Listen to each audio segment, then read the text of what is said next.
और मैंने प्रधानमंत्री से आग्रह भी किया, भाई ऐसे ऐसे लोग हमारे देश में हैं जो पत्थर में प्राण डाल सकते हैं, तो देश के लिए बहुत ही ये कारगर साबित होंगे।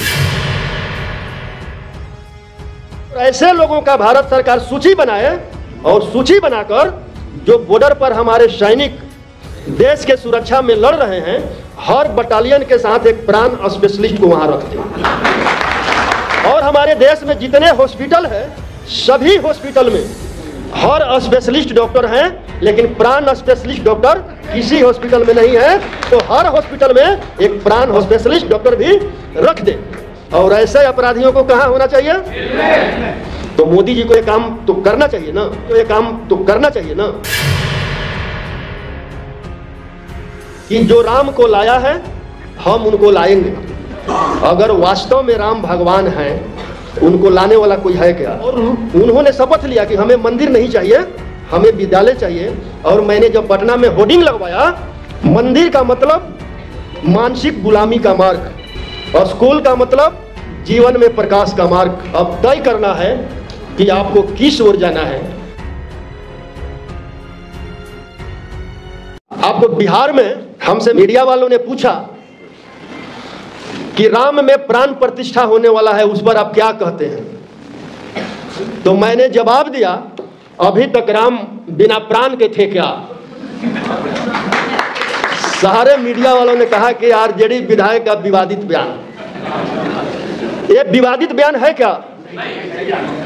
और मैंने प्रधानमंत्री से आग्रह भी किया, भाई ऐसे ऐसे लोग हमारे देश में हैं जो पत्थर में प्राण डाल सकते हैं, तो देश के लिए बहुत ही कारगर साबित होंगे। और ऐसे लोगों का भारत सरकार सूची बनाए और सूची बनाकर जो बॉर्डर पर हमारे सैनिक देश के सुरक्षा में लड़ रहे हैं, हर बटालियन के साथ एक प्राण स्पेशलिस्ट को वहां रखते हैं।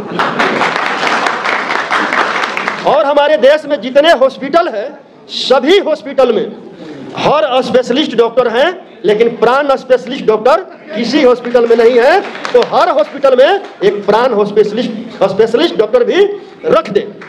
अगर ये लोग हमारे सेना में और हॉस्पिटल में जिनका मृत्यु होता है उसमें प्राण नहीं डाल पाते हैं, तो आप समझिए कि ये लोग पूरे देश में अंधविश्वास फैला रहे हैं, पाखंड फैला रहे हैं, मनुवाद फैला रहे हैं। और अंधविश्वास और पाखंड फैलाना कानूनन अपराध है, और ऐसे अपराधियों को कहाँ होना चाहिए? तो मोदी जी को ये काम तो करना चाहिए ना, लेकिन करेंगे नहीं। आज भी वो कह रहे हैं और पूरे देश में चल रहा है कि जो राम को लाया है हम उनको लाएंगे। अगर वास्तव में राम भगवान हैं, उनको लाने वाला कोई है क्या? और राम राज के बारे में आप लोगों को पता है क्या? राम राज में एकलव्य का अंगूठा काटा गया और शंभुक का हत्या किया गया, वध नहीं कह सकते हैं। शंभुक का गला काट करके हत्या किया गया। और शंभुक था कौन? हम जो यहाँ बैठे हुए हैं, हम ही लोगों के समाज का शंभुक थे। और उनका दोष क्या था? वो शिक्षा प्राप्त कर रहे थे और शूद्र समाज को शिक्षा देने का भी काम कर रहे थे। तो क्या शिक्षा देना अपराध है? और शिक्षा देने पर कोई दूसरा नहीं, राम ने ही हत्या करने का काम किया। क्या वो राम ओबीसी एससी एसटी का हो सकता है? क्या हो सकता है? तो हमें समझना पड़ेगा। और उसी मनुस्मृति में लिखा हुआ है कि महिलाओं और शूद्रों को शिक्षा प्राप्त करने का अधिकार नहीं है, महिलाओं और शूद्रों को धन दौलत संपत्ति रखने का अधिकार नहीं है। मैं सोच रहा था कि ये जो शूद्र हम 90% के लोग हैं, उनको ब्राह्मणों ने शिक्षा से वंचित किया, धन दौलत संपत्ति से वंचित किया, समझ में आ रहा है। लेकिन संपूर्ण महिलाओं को उन्होंने क्यों मतलब कि शिक्षा और संपत्ति से वंचित किया? और संपूर्ण महिलाओं को जितने भी ग्रंथ उनका लिखा हुआ है, सभी ग्रंथों में अपमानित किया गया है। चाहे रामायण ले लीजिए, महाभारत ले लीजिए, यानी जितनी भी ग्रंथ हैं। और मनुस्मृति में तो इतनी अपमानित किया गया है, एक नारी कभी स्वतंत्र नहीं हो सकती है।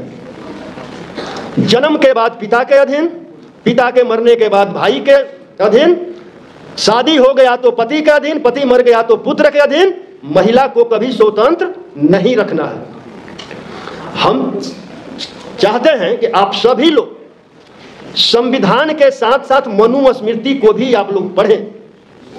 मनुस्मृति उन लोगों का लिखा हुआ है जे लोग आज राम को लाना चाह रहे हैं, राम को ला रहे हैं, और 24 में चुनाव के बाद मनुस्मृति लाना चाह रहे हैं। मनुस्मृति में जो है 4 वर्णों में हमें बांटा गया है। सबसे ऊपर ब्राह्मण, जो ब्रह्मा के मुख से पैदा हुआ है, और जिन ओबीसी SC ST के लोगों को यह भ्रम है कि ब्राह्मण ब्रह्मा के मुंह से पैदा हुआ है, उनसे हम आग्रह करेंगे कि सभी लोग ज्योतिबा राव फूले का गुलामगिरी पढ़ें,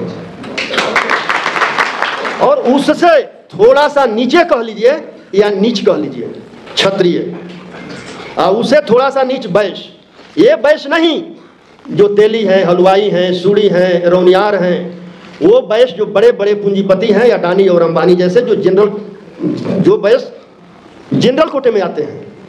और बाकी चौथा वर्ण जो है, जो पैर से जन्मे, हम सभी ओबीसी SC ST के लोग हैं।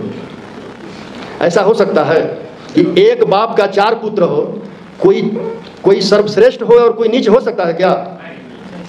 तो हम फिर से दोबारा नीच न बने, उसके लिए भी केंद्र में बैठे सरकार को 24 में हमें सबको एक होकर के मिटाना पड़ेगा। अगर नहीं मिटा पाए तो हम सब 90% के लोग मिट जाएंगे, कोई दूसरा विकल्प नहीं है। और जो हमारे ओबीसी SC ST के लोग हैं, जो हमारे बीच आएंगे, जो उनके गोद में बैठे हुए हैं, उनके लिए ही काशी राम जी ने चमचा युग लिख दिया। और क्या कहा? हमारे ही लोग कुछ चमचे हो गए हैं जो उनके गोद में बैठकर हमारा सौदा कर रहे हैं। और जिनको जवानी में चमचागिरी करने का लत लग जाता है, वो ताह जीवन दलाली करने का काम करते हैं। वैसे दलालों से सावधान रहना है कि नहीं रहना? तो क्या करना होगा? RSS और BJP वाले एक कुल्हाड़ी का काम कर रहे हैं, और वो कुल्हाड़ी सभी ओबीसी SC ST के लोगों को काट रहा है। लेकिन उस कुल्हाड़ी में जो बेट किसका है?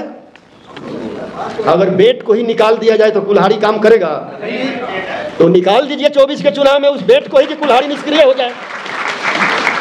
न बेट रहेगा न कुल्हाड़ी हमें काटेगा।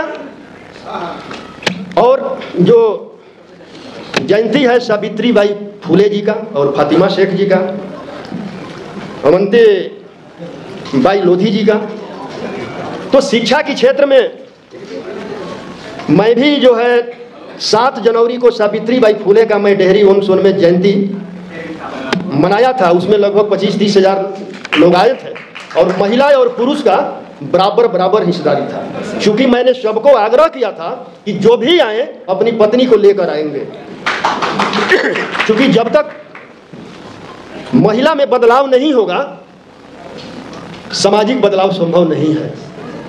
और उस कार्यक्रम के बाद हमारे यहाँ जितना शिव चर्चा अगर हो रहा था, सारी महिलाओं ने ढोलक झाल सब ला करके फेंक दी, और उन्होंने शपथ लिया कि हमें मंदिर नहीं चाहिए, हमें विद्यालय चाहिए। और मैंने जब पटना में होर्डिंग लगवाया कि स्कूल का मतलब, मंदिर का मतलब मानसिक गुलामी का मार्ग, और स्कूल का मतलब जीवन में प्रकाश का मार्ग। जब मंदिर का घंटी बजता है तो हमें संदेश देता है कि हम अंधविश्वास, मूर्खता एवं पखंडता की ओर बढ़ रहे हैं। और जब विद्यालय का घंटी बजता है तो हमें संदेश मिलता है कि हम तर्कपूर्ण ज्ञान, वैज्ञानिकता और जीवन में प्रकाश की ओर बढ़ रहे हैं। अब तय करना है कि आपको किस ओर जाना है। तो आप लोगों ने पूरे अपने घर में टीवी अगर आप लोग देखे होंगे, इस जो सावित्री बाई फूले के स्लोगन पर पूरा देश में गोदी मीडिया ने उसको बवाल किया था। तो हम आप लोगों से आखिरी बार आग्रह करता हूं, क्योंकि बार बार हमें कहा जा रहा है कि अपने बात को समाप्त करिए, कि बस यहां से सभी लोग शपथ लेकर जाएं कि हमें 24 के आने वाला लोकसभा चुनाव में जो भी संविधान के विपक्ष में खड़ा हो उसे हमको समाप्त करना है, और जो संविधान के बचाने वाले लाइन में खड़े हो उनको जिताकर पार्लियामेंट भेजना है। तभी हम अपने अधिकार और हक का और शिक्षा का जो है उसको हम बचा पाएंगे। बोल रही थी जो पाल समाज की जो बेटी थी, बहुत अच्छा बात बोल रही थी, IAS बनना चाहिए, IPS बनना चाहिए, लेकिन करेंगे क्या? आपको जो नई शिक्षा नीति थी 2020 के द्वारा जो लेटरल एंट्री लाया गया है, जिसके द्वारा लगभग 400 संयुक्त सचिव बना दिया गया है। आपके आईएएस जो बनेंगे अब संयुक्त सचिव तक वो पहुंचेंगे क्या? और उसमें एक भी आपके ओबीसी एससी एसटी के लोग नहीं हैं। तो मैं इसी के साथ अपने वाणी को विराम देता हूं। जय बुद्ध, जय भीम, जय मंडल, जय संविधान, जय ओबीसी।